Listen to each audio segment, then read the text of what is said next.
Baik, kita mulai. Bismillahirrahmanirrahim. Assalamualaikum warahmatullahi wabarakatuh. Innal hamdalillah nahmaduhu wa nasta'inuhu wa nastaghfiruh wa na'udzu billahi min shururi anfusina wa sayyiati a'malina. May yahdihillahu fala mudhillalah wa may yudlil fala hadiyalah. Asyhadu an la ilaha illallah wahdahu la syarika lah wa asyhadu anna Muhammadan abduhu wa rasuluh. Allahumma salli wa sallim ala Muhammad wa ala alihi wa ashabihi wa man tabi'ahum bi ihsanin ila yaumiddin. Qala Allah ta'ala fi kitabihil karim, ya ayyuhalladzina amanu taqullaha haqqa tuqatih wa la tamutunna illa wa antum muslimun. Amma ba'd. Hadirin jamaah kajian rahimani wa rahimakumullah.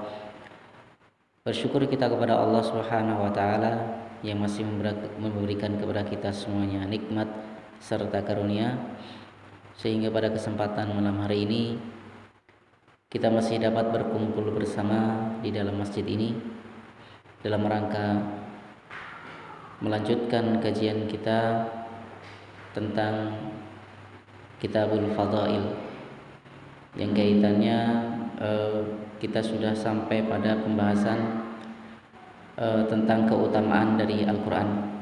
Mudah-mudahan Allah Subhanahu wa taala memberikan kepada kita semuanya keistiqomahan, kekuatan, taufik serta hidayahnya. Hadirin jamaah kajian rahimani wa rahimakumullah. Pada pertemuan yang lalu kita sudah membahas beberapa hadis yang menunjukkan tentang keutamaan Al-Quran secara khusus, yaitu ternyata di dalam Al-Quran itu terdapat surat-surat ataupun ayat-ayat yang khusus dan memiliki keutamaan yang khusus, yang berbeda dengan satu surat dengan surat yang lain ataupun ayat satu dengan ayat yang lain. Dan pada kesempatan malam hari ini kita juga masih membahas tentang masalah itu.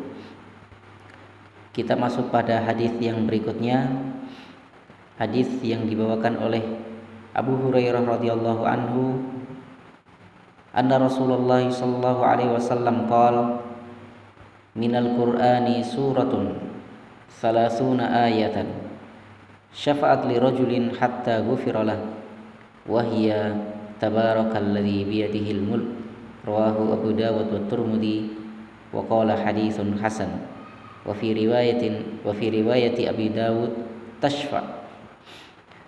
Hadis yang dibawakan oleh Abu Hurairah radhiyallahu anhu bahwasanya Rasulullah sallallahu alaihi wasallam bersabda, minal Qur'ani suratun, di dalam Al-Quran terdapat satu surat 30 ayatan yang terdiri dari 30 ayat, syafa'at li rajulin, yang mana surat itu memberikan syafaat kepada seseorang, memberikan pertolongan kepada seseorang, hatta ghufiralah, sampai orang tersebut diampuni oleh Allah Subhanahu wa taala. Surat apa itu? Wahia tabarakalladzi biyadihil mulk, yaitu surah apa Pak? Tabarakalladzi? Ya, surah Al-Mulk. Surah Al-Mulk yang terdapat pada juz 29 ya. Surat Al-Mulk yang terdapat di awal dari juz 29. Dari hadis ini menunjukkan bahwasanya dalam Al-Quran terdapat sebuah surat yang ternyata memiliki keutamaan yang khusus ya. Kalau dulu kita telah membahas bahwasanya Al-Quran secara utuh dari juz 1 sampai juz 30 itu secara umum memiliki keutamaan ya, memiliki keutamaan, bahkan keutamaannya bisa dianggap per hurufnya Itu mulai dari dari juz pertama sampai juz 30 seperti itu. Akan tapi ternyata dalam Al-Quran pun terdapat surat-surat khusus yang memiliki keutamaan-keutamaan yang khusus pula. Di antaranya adalah surah Al-Mulk. Kalau pada kesempatan yang lalu kita juga sudah membahas tentang surat-surat ataupun ayat-ayat yang memiliki keutamaan khusus juga. Di antaranya kemarin surat apa, Pak? Surah Al-Fatihah, ya. Kemarin kita membahas bahwasanya surah Al-Fatihah memiliki keutamaan yang tidak dimiliki oleh surat-surat yang lain. Yang mana surah Al-Fatihah merupakan ummul kitab atau induknya Al-Qur'an. Bahkan dikatakan Al-Quran juga sebagai Fatihatul Kitab, sebagai pembuka Al-Quran. Dan juga surah Al-Fatihah dinamakan dengan As-Sab'ul Mathani, yaitu surah yang terdiri dari 7 ayat yang sering diulang-ulang. Diulang-ulang dalam apa? Dalam sholat, ya. Bahkan surah Al-Fatihah menjadi sesuatu yang sangat penting ketika di dalam sholat. Bahkan sholat tidak akan sah ketika seseorang tidak membaca surah Al-Fatihah. Nah, ini adalah beberapa keutamaan dari surah Al-Fatihah. Kemudian kemarin juga kita sudah membahas tentang surah Al-Ikhlas, yang dimana surah Al-Ikhlas juga memiliki keutamaan yang tidak dimiliki oleh surah-surah yang lain. Di antaranya apa, Pak, kemarin? Ya, bahwa surah Al-Fatihah, surah Al-Ikhlas merupakan sepertiga dari Al-Quran. Surah yang begitu pendek, yang begitu mudah kita hafalkan, ternyata memiliki keutamaan yang sangat besar, yaitu sepertiga dari Al-Quran. Kemudian kemarin juga kita membahas tentang surat pendek juga yang merupakan, yang menjadikan surah sebagai pelindung, baik pelindung dari jin maupun pelindung dari sesuatu yang membahayakan atau melindungi seseorang dari perbuatan hasad seseorang. Surat apa itu, Pak? Surah Al-Mu'awwidhatan atau Al-Mu'awwidhatain, yaitu surah surah Al-Falaq dan surah An-Nas. Nah, ini adalah surat-surat pendek yang ternyata memiliki keutamaan yang sangat besar. Dan malam hari ini kita membahas tentang surah Al-Mulk, ya, yang dimana surah Al-Mulk juga memiliki keutamaan yang sangat luar biasa, yaitu bisa memberikan syafaat kepada seseorang, bahkan memberikan syafaat sampai orang itu benar-benar diampuni oleh Allah Subhanahu wa Ta'ala. Ya. Ini adalah keutamaan surah Al-Mulk. Kemudian kita melanjutkan hadis yang berikutnya. Wa an Abi Mas'ud Al-Badri radhiyallahu anhu ani Nabi sallallahu alaihi wasallam qala man qara'a bil ayatain min akhir suratil Baqarah fi lailatin kafatahu, muttafaqun alaih. Hadis yang dibawakan oleh Ibnu Mas'ud, hadis yang dibawakan oleh Abi Mas'ud Al-Badri radhiyallahu anhu ani Nabi sallallahu alaihi wasallam qala, dari Nabi sallallahu alaihi wasallam bahwasanya beliau bersabda, man qara'a bil ayatain, barang siapa yang membaca 2 ayat min akhiri suratil Baqarah, dari akhir surat Al-Baqarah, fi lailatin, pada malam hari, kafatahu, maka cukup bagi dirinya. Jadi di dalam surah Al-Baqarah itu terdapat 2 ayat, Pak.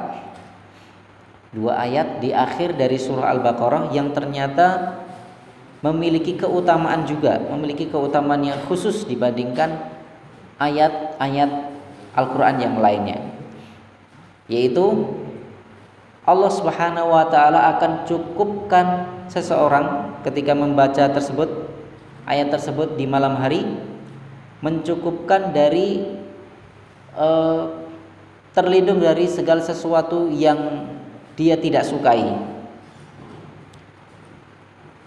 Atau seseorang akan tercukupkan dari qiyamul lail dengan membaca 2 ayat tersebut. Ya. Kira-kira bunyinya apa, Pak? Surah apa? Ayat 2 ayat di akhir surah Al-Baqarah. Iya, amanah Rasul. Iya. Mulai dari amanah Rasul sampai terakhir. Ya, sekitar apa ya? Hampir 1 lembar ya. 2 ayat ini hampir 1 lembar dari Al-Qur'an. Dan ini merupakan 2 ayat yang disunnahkan untuk dibaca sebelum tidur ya. Supaya apa, Pak? Supaya terlindung seseorang dari segala sesuatu yang dia tidak sukai, baik dari gangguan jin atau gangguan-gangguan yang lainnya, baik gangguan dari binatang-binatang yang bisa yang bisa mencelakai dirinya. Atau dikatakan bahwasanya dengan 2 ayat ini seseorang tercukupkan dari qiyamul lail ya. Sudah cukup bagi dirinya sebagai qiyamul lail dengan membaca 2 ayat ini. Jadi menunjukkan hadis ini menunjukkan bahwasanya ternyata di dalam Al-Qur'an terdapat beberapa ayat khusus yang ternyata memiliki keutamaan-keutamaan yang khusus pula.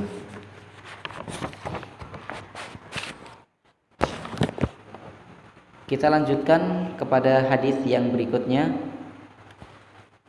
Hadis an Abi Hurairah radhiyallahu anhu anna Rasulullah sallallahu alaihi wasallam qala la taj'alu buyutakum maqabira innash syaitana yanfiru minal bait alladzi tuqra'u fihi suratul Baqarah rawahu Muslim.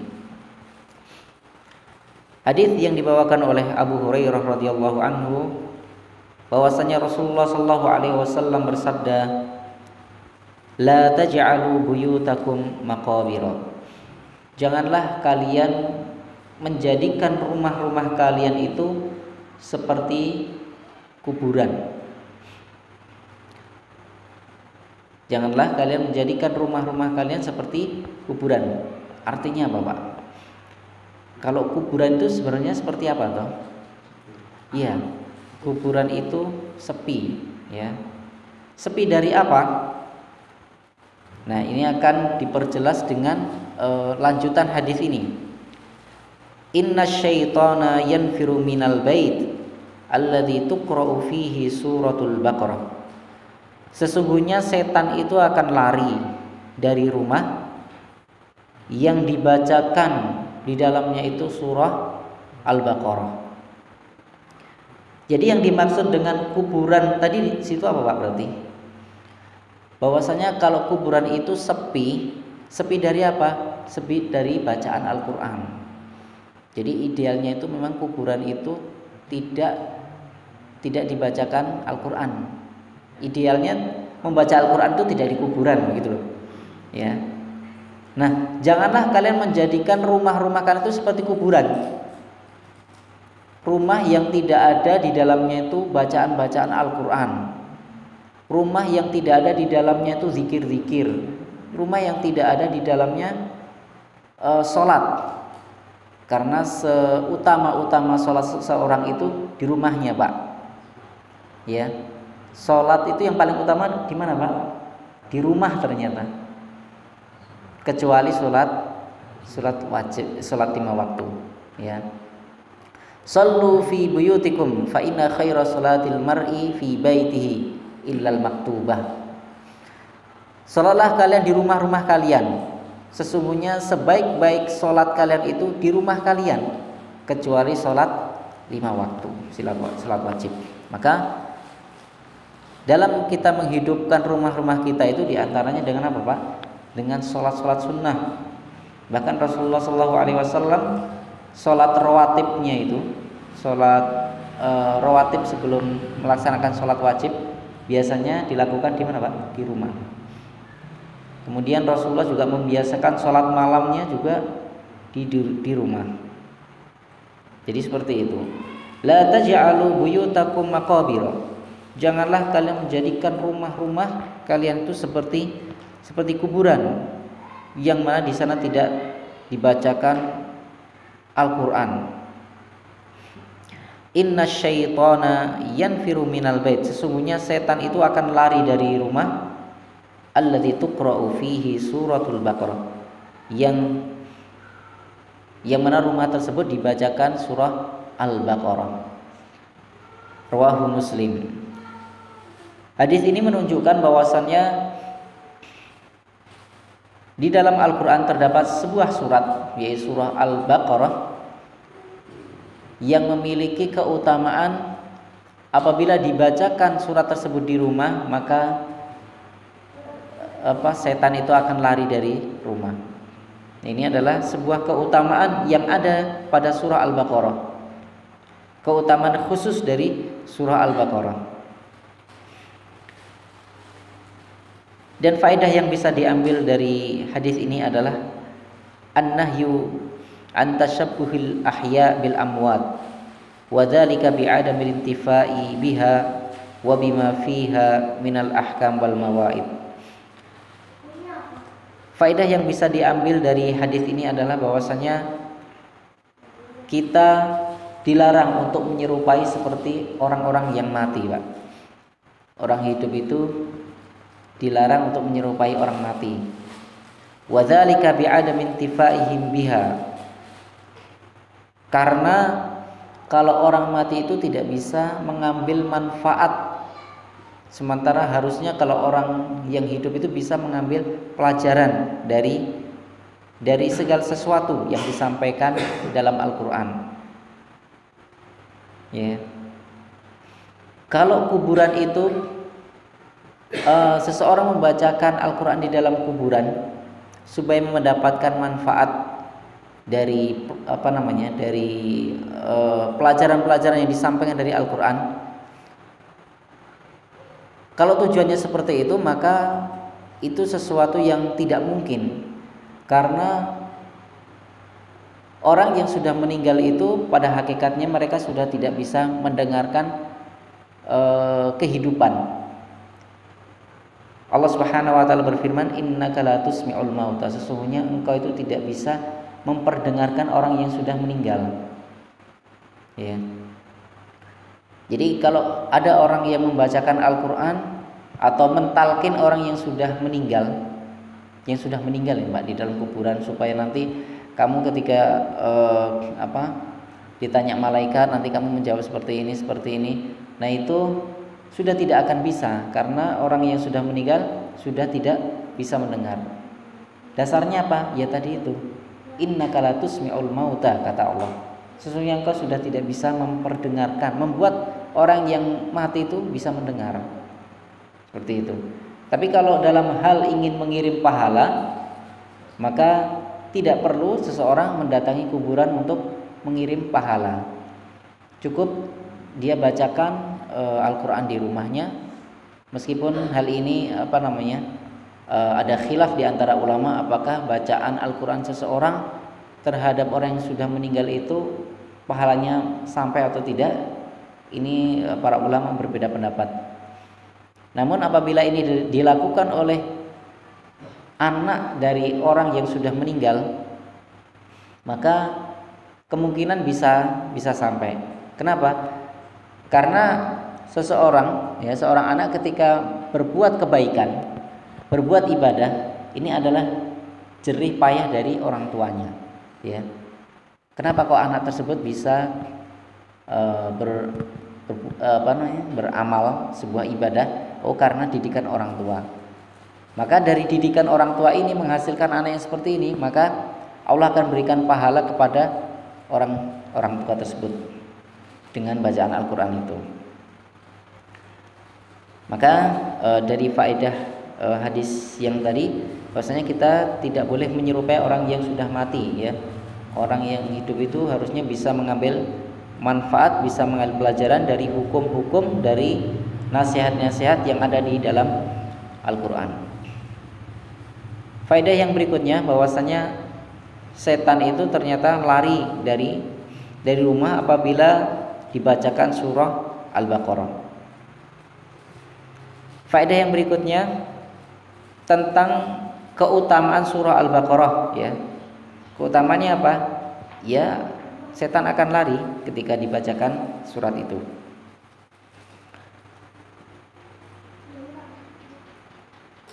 Kita masuk ke hadis yang berikutnya.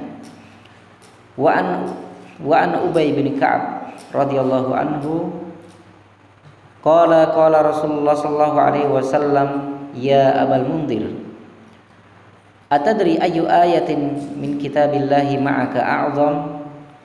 Qultu Allahu la ilaha illa huwal hayyul qayyum. Fadaraba fi sadri wa qala liyahnakal ilmu Abal Mundhir, rawahu Muslim. Hadis dari Ubay bin Ka'ab radhiyallahu anhu. Beliau berkata, Rasulullah sallallahu alaihi wasallam bersabda, ya Abal Mundhir, wahai Abu Mundhir, atadri ayu ayatin min kitabillahi ma'aka a'zam?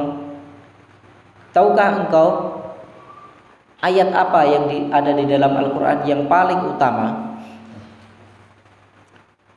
Qultu Allahu la ilaha illa huwal hayyul qayyum. Maka aku mengatakan, ayat yang paling utama di dalam Al-Quran itu Allahu la ilaha illa huwal hayyul qayyum.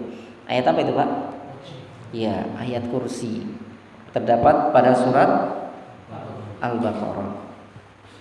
Fadaraba fi sadri, maka Rasulullah sallallahu alaihi wasallam memukul dadaku. Wa qala, maka beliau berkata, liyahnakal ilmu Abul Mundhir. Mudah-mudahan Allah Subhanahu wa taala memberikan kemudahan ilmu kepada engkau wahai Abu Mundhir. Hadis ini diriwayatkan oleh Imam Muslim. Hadis ini menunjukkan bahwasanya di dalam Al-Qur'an terdapat sebuah ayat yang memiliki keutamaan, sebuah ayat khusus yang memiliki keutamaan khusus pula, yaitu ayat kursi, ya. Ayat kursi, bahwasanya ayat tersebut merupakan ayat yang paling utama yang ada di dalam Al-Quran.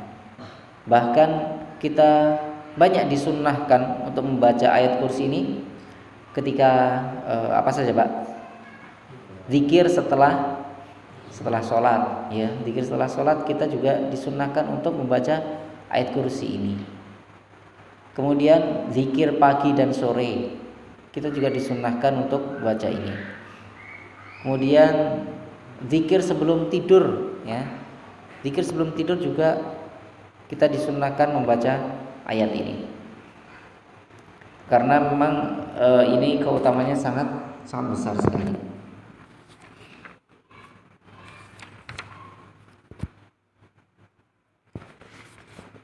Kita lanjutkan ke hadis yang berikutnya. Wa an Abi Darda radhiyallahu anhu anna Rasulullah sallallahu alaihi wasallam qala, man hafidha 10 ayatin min awwali suratil kahfi usima minad dajjal, wa fi riwayatin min akhiri suratil kahfi, rawahu Muslim.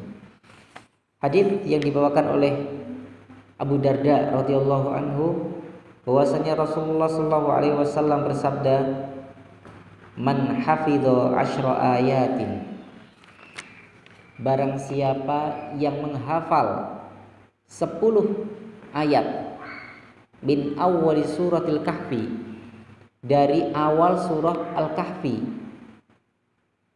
usima minad dajjal, maka dia akan terlindung dari dajjal. Wa fi riwayatin, dalam riwayat yang lain, min akhiri suratil kahfi, yaitu 10 ayat dari akhir surah Al-Kahfi. Jadi di sini ada 2 riwayat, Pak, yaitu 10 ayat awal dari surah Al-Kahfi atau 10 ayat dari akhir surah Al-Kahfi. Nah, ini keutamaannya apa? Akan terlindung dari fitnah Dajjal. Yang mana kita ketahui bahwasanya fitnah Dajjal itu adalah fitnah yang yang sangat besar, yang tidak ada fitnah yang lebih besar daripada fitnah Dajjal semenjak diciptakannya Nabi Adam sampai nanti akhir zaman. Nah, Dajjal itu siapa?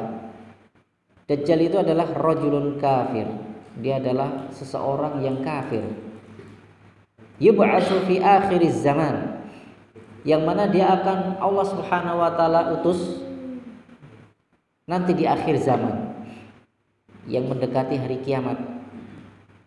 Yadda'in nubuwah awwalan, yang mana dia nanti akan mengaku, ya, awalnya dia nanti akan mengaku sebagai nabi.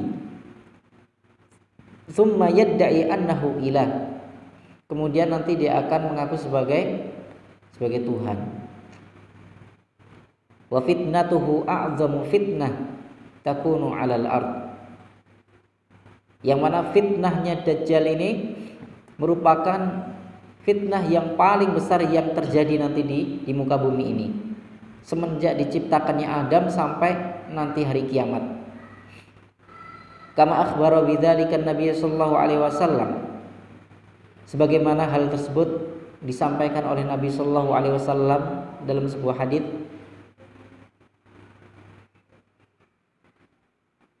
in kharaja wa ana fikum fa ana hajijuhu dunakum. Apabila nanti Dajjal itu keluar sementara aku, kata Rasulullah, masih bersama dengan kalian, fa ana hajijuhu dunakum, maka aku yang akan melawannya, yang akan membela kalian. Wa illa fallahu khalifati ala kulli muslim, kalau tidak nanti Allah Subhanahu wa taala yang akan menggantiku, yang akan melindungi setiap muslim. Ya, jadi ini menunjukkan apa? Bahwasanya fitnah Dajjal ini nanti sangat luar biasa. Kalau Dajjal itu muncul di saat Nabi Shallallahu Alaihi Wasallam ada, maka Nabi nanti akan menjadi pelindung kita. Tapi kalau sudah tidak ada, ya sudah, Nabi akan menyerahkan semua itu kepada Allah Subhanahu Wa Taala. Jadi dari setiap muslim nanti pelindungnya hanya siapa, Pak? Hanya Allah. Nah, di antara supaya kita terlindung dari fitnah Dajjal itu dengan menghafalkan 10 ayat dari surah Al-Kahfi, baik itu dari awal surah ataupun 10 akhir dari surah Al-Kahfi. Maka ini adalah sebuah petunjuk dari Nabi supaya kita nanti tidak terkena fitnah Dajjal, karena tidak semua orang nanti yang bisa lolos dari fitnahnya Dajjal itu. Karena seorang itu ketika nanti bertemu dengan Dajjal, dia akan ditawari 2 pilihan. Kalau mau ikut Dajjal, dia akan selamat. Kalau dia nanti menentang Dajjal, maka dia akan celaka. Kalau dia mengikuti Dajjal, berarti otomatis apa, Pak? Dia akan kafir. Tapi kalau dia terpaksa melawan Dajjal, ya dia selamat keimanannya.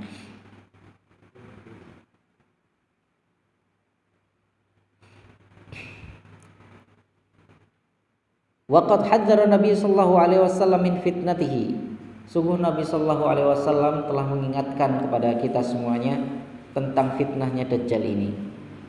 Wa ma min nabiyyin minal anbiya illa andzara qaumahu hatta yasta'idda. Dan tidaklah salah seorang dari nabi-nabi Allah Subhanahu wa taala melainkan mereka mengingatkan umatnya, mengingatkan kaumnya dari fitnah Dajjal ini, sehingga apa, Pak? Supaya kaumnya itu bisa bersiap-siap dalam menghadapi Dajjal ini. Ya. Wa in kana minal ma'lum annahu la ya'ti illa fi akhir zaman. Meskipun kita ketahui bahwasanya Dajjal itu hanya akan datang nanti di akhir zaman. Tapi kita tidak akan pernah tahu, Pak, akhir zaman itu kapan. Gitu. Jadi kita tetap diperintahkan untuk berhati-hati terhadap fitnah Dajjal ini. Bahkan Allah Subhanahu wa taala memberikan Dajjal ini sebagai fitnah umat akhir zaman itu dengan keutamaan yang di luar apa namanya? Yang luar biasa, ya. Allah Subhanahu wa taala berikan kekuatan-kekuatan yang membuat orang betul-betul takjub, ya. Seperti Dajjal itu bisa menghidupkan orang mati, ya. Sehingga makanya dia pertama mengaku sebagai nabi, kemudian kedua dia nanti akan mengaku sebagai Tuhan. Buktinya apa? Saya bisa menghidupkan orang mati kok. Nah, dengan fitnah seperti orang akan percaya, ternyata benar, berarti dia Tuhan. Apabila seseorang sudah terkena fitnahnya seperti itu, maka ini berbahaya. Bisa jadi keimanan seseorang akan jatuh, ya. Karena dia akan menampakkan segala sesuatu hal-hal yang di luar akal manusia. Dia bisa menurunkan hujan, dia bisa memerintahkan angin, dia bisa berbuat apa saja yang memang itu di luar kemampuan manusia. Ini adalah fitnah Dajjal. Dan ciri-ciri Dajjal itu apa, Pak? Bahwa Dajjal itu adalah orang bermata satu, ya. A'war dalam bahasa Arabnya itu, orang mata satu. Dan di dalam di dahinya itu tertulis tulisan kafaro, yang itu bisa dibaca hanya oleh orang-orang yang beriman.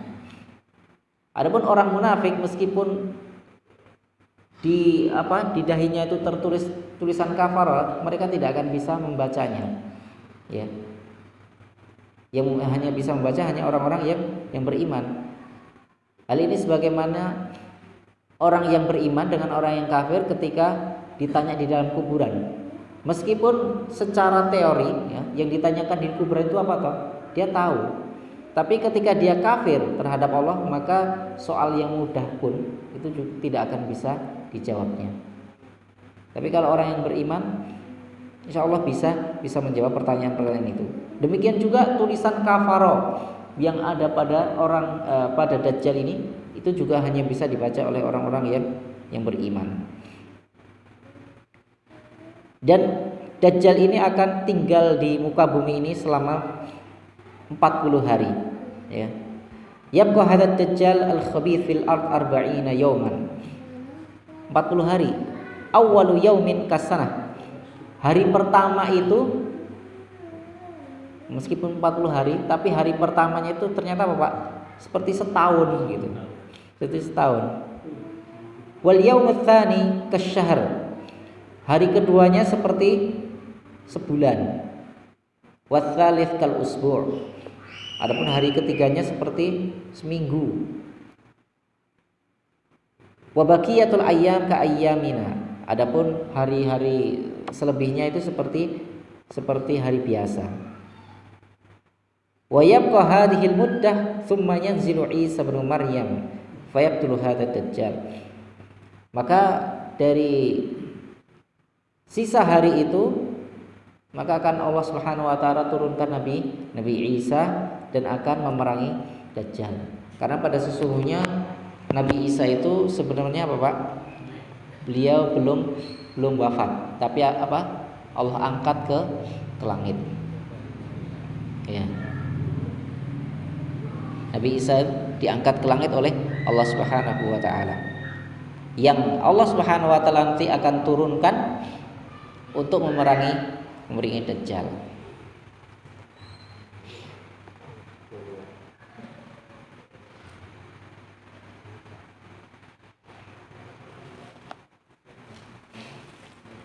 Kemudian kita masuk ke hadis berikutnya.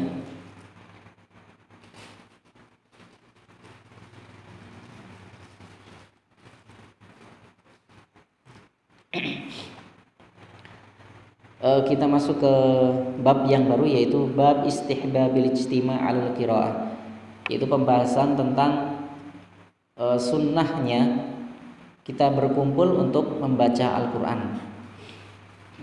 Kalau kemarin kita membahas tentang masalah keutamaan dari membaca Al-Quran, sekarang kita masuk pada sunnahnya kita berkumpul untuk membaca Al-Quran. Dan nanti bukan hanya membaca Al-Quran, Pak, tapi juga mempelajari Al-Quran.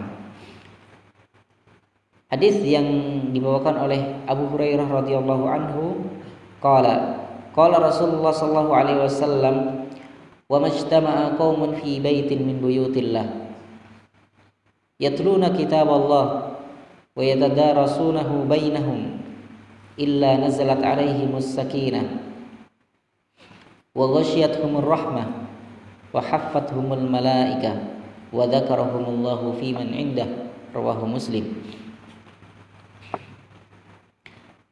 Hadis yang dibawakan oleh Abu Hurairah radhiyallahu anhu, beliau berkata, qala Rasulullah sallallahu alaihi wasallam, Rasulullah sallallahu alaihi wasallam bersabda, wa majtama'a qaumun fi baitin min buyutillah, tidaklah sekelompok kaum itu berkumpul di salah satu rumah-rumah Allah.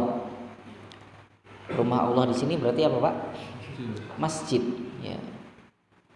Yatluna kitaballah, apa yang mereka lakukan? Berkumpul di rumah Allah. Apakah berkumpul untuk rapat? Apakah berkumpul untuk ngobrol, ya? Atau apa, Pak? Untuk debat. Iya. Ternyata apa? Berkumpul di rumah Allah itu tujuannya apa? Yatluna kitaballah, mereka membaca Al-Quran. Membaca Al-Quran. Jadi bisa dengan cara dibuat kelompok-kelompok, misalnya 5 orang ya, kelompok 1, kelompok 2 dibuat 5 orang. Misal satu membaca, kemudian yang lain mendengarkan, kemudian nanti yang berikutnya meneruskan ayatnya tadi, nanti gantian mendengarkan. Nah, seperti itu modelnya, ya. Berkumpul di salah satu rumah-rumah Allah tujuannya untuk membaca Al-Quran. Wa yatadarasunahu bainahum, kemudian mereka mempelajarinya, mempelajari dari Al-Quran itu, mempelajari cara baca Al-Qurannya, atau mempelajari isi kandungan dari Al-Qurannya. Termasuk seperti kita saat ini, Pak, kita berkumpul di rumah Allah dalam rangka apa? Mempelajari kandungan dari Al-Quran, ya, mempelajari isi dari Al-Quran. Maka termasuk dalam hadis ini, maka Allah Subhanahu wa taala akan memberikan apa, Pak? Illa nazalat alaihimus sakinah, melainkan Allah Subhanahu wa taala akan turunkan kepada mereka yang mau berkumpul di masjid untuk mempelajari Al-Quran as-sakinah, ketenangan, ya. Allah akan memberikan kita ketenangan. Nah, sekarang orang hidup itu yang dicari apa toh? Kalau yang dicari hanya, ya, saya bilang hanya, yang dicari hanya uang, itu pun juga tidak bisa menjamin seorang mendapatkan ketenangan. Orang kaya pun meskipun bergelimang tentang harta, belum tentu bisa tenang. Apalagi orang miskin. Nah, kalau jawabannya gitu repot, Pak. Kalau orang kaya juga tenang, apalagi miskin. Bukan seperti itu. Ya, intinya ketenangan itu kan apa ya? Kan hati. Itu tidak bisa dibeli dengan apapun. Ya. Mungkin kita bisa rasakan sendirilah. Bagaimana kalau kita ketika masuk masjid itu biasanya perasaan mungkin lebih adem daripada kita masuk ke mall. Kalau ke mall kan hati kita pengennya macam-macam. Ya. Apalagi kalau ke pasar, ya lain lagi. Tapi kalau ke masjid, insya Allah lebih tenang, gitu loh, lebih adem. Makanya apa? Masjid itu tuh kalau siang rame, Pak. Rame ngapain? Istirahat, tidur. Iya, ini masjid ini biasanya kalau siang enak ini buat istirahat. Ya minimal seperti itu, minimal apa ya? energi positifnya itu lebih banyak daripada di tempat-tempat yang lain di masjid. Apalagi mereka di masjid itu dalam rangka untuk mempelajari Al-Quran, yang dimana Al-Quran sendiri itu sebagai apa? Syifa. Al-Quran secara umum itu sebagai syifa, apa? Obat gitu, obat hati. Secara umum seperti itu. Bisa menyejukkan hati juga ketika orang membaca Al-Quran dan tahu maknanya. Insya Allah akan lebih tenang hati kita.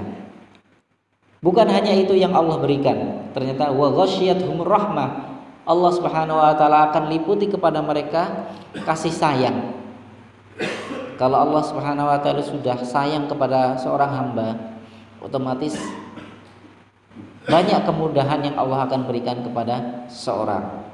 Meskipun terkadang Allah Subhanahu wa taala cinta kepada seseorang itu akan memberikan apa? Memberikan ujian. Innallaha idza ahabba qauman ibtalahum. Sesungguhnya Allah Subhanahu wa taala apabila mencintai sebuah kaum itu, Allah akan mengujinya. Ya. Fa in radiya falahur ridha. Kalau seseorang itu diuji oleh Allah, dia ridho, maka dia akan mendapatkan keridhaan dari Allah. Wa in sakhata, maka apabila dia murka terhadap ketentuan yang Allah berikan, maka Allah pun juga akan murka. Dan ketika orang mendapatkan ujian dari Allah, seharusnya dia dia harusnya bisa mengikhlaskan. Karena seseorang ketika dia bisa mengikhlaskan, bisa sabar, itu pun juga Allah akan berikan keutamaan yang sangat luar biasa. Ya. Dalam Al-Qur'an disebutkan tentang kaitannya orang ketika mendapatkan musibah, apa yang harus dia lakukan? Qalu inna lillahi wa inna ilaihi rajiun. Dia harusnya mengucapkan kalimat itu, innalillahi, sesungguhnya semua itu milik Allah dan akan kembali kepada Allah. Ketika seseorang sudah mengucapkan kalimat itu, kemudian dia sabar, dia ridho terhadap ketentuan Allah, Allah akan berikan apa Pak? Ulaika alaihim sholawatun mir rabbihim wa rahmah. Allah akan memberikan sholawat, Allah akan memberikan doa kepada mereka. Kemudian Allah berikan rahmatnya, kasih sayang. Wa ulaika humul muhtadun, dan mereka termasuk orang-orang yang Allah berikan petunjuk, Allah berikan hidayah. Maka orang-orang yang mau duduk-duduk di masjid dalam rangka belajar, ya, maka Allah akan berikan kasih sayangnya. Belajar Al-Quran dengan cara duduk di masjid Pak, bukan dari YouTube, dari rumah, itu beda. Ya, saya juga belajar Al-Quran, tapi saya nyetel YouTube, saya lihat video-video tutorial gitu. Nah itu bermanfaat juga, tapi tidak mendapatkan faedah yang seperti ini, faedah ketenangan, kemudian rahmat Allah Subhanahu wa taala. Kemudian yang berikutnya wahafathumul malaikah, dan para malaikat juga akan menaungi mereka. Ya. Malaikat saja mau turun untuk menaungi orang-orang yang mau belajar Al-Qur'an di dalam masjid. Tidak hanya cukup sampai di situ, wa dzakarahumullahu fi man indah, dan Allah Subhanahu wa taala akan menyebut-nyebut orang-orang itu nanti di hadapan para malaikatnya. Akan memuji-muji mereka yang mau duduk-duduk di masjid dalam rangka belajar, akan dipuji di hadapan para malaikatnya. Kita ketahui bahwasanya para malaikat itu adalah makhluk Allah Subhanahu wa taala yang tidak pernah melakukan dosa. Makhluk Allah Subhanahu wa taala yang paling taat dan paling patuh terhadap segala perintahnya. Itu Allah mau memuji manusia-manusia yang mau belajar di hadapan mereka. Meskipun manusia itu kan makhluk yang memang tidak terlepas dari sebuah dosa, ya, tidak terlepas dari sebuah dosa. Tapi ketika dia mau belajar Al-Qur'an, mau mempelajarinya, mau berkumpul di dalam masjid dalam rangka hal tersebut, maka Allah akan memuji-muji mereka di hadapan para makhluk yang tidak pernah melakukan kesalahan, tidak pernah melakukan dosa. Itu. Ini adalah sebuah anjuran bagi kita semuanya untuk mau berkumpul di dalam masjid dalam rangka belajar Al-Quran, saling belajar mempelajari Al-Quran. Hadis ini diriwayatkan oleh Al-Imam Muslim. Mungkin ini Pak yang bisa kami sampaikan pada kesempatan malam hari ini. Mungkin untuk pertemuan yang akan datang kita akan masuk pada bab yang baru, yaitu tentang bab fadlu al-wudu. Mungkin ini yang bisa kami sampaikan, kurang lebihnya kami mohon maaf. Wa akhiru da'wana alhamdulillahirabbil alamin. Subhanakallahumma wa bihamdika asyhadu an la ilaha illa anta astaghfiruka wa atubu ilaik. Assalamualaikum warahmatullahi wabarakatuh.